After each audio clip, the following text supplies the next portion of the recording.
Sipas të dhënave të Eurostat, në janar 2025, Shqipëria kishte 405.832 të rinj të grup moshës 15 deri mbi 29 vjeç, duke shënuar një tkurje prej 18.300 brenda një viti, ose minus 4.32%. Shpejtësia e zbrazjes së rinisë shqiptare është 4 herë më e lartë se ajo e Serbisë, e cila regjistron një rënje prej minus 0.03%, ndërsa vende si Slovakia, Austria dhe Turqia kanë tkurje minimale në 1%.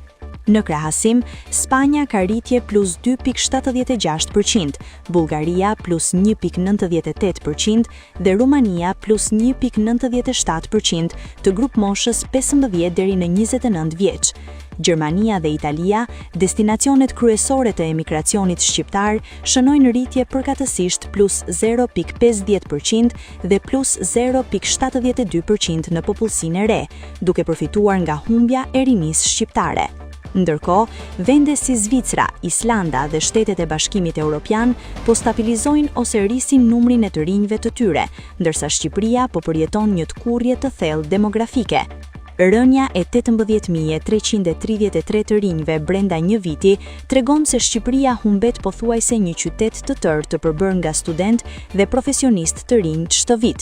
Ky trend thekson nevojën urgjente për politika që mbajnë të rinjt në vend dhe tregon pasojat e mundshme për sistemin e pensioneve dhe bizneset vendase, duke e bërë Shqipërinë vendin me plakjen më të shpejtë në Europë.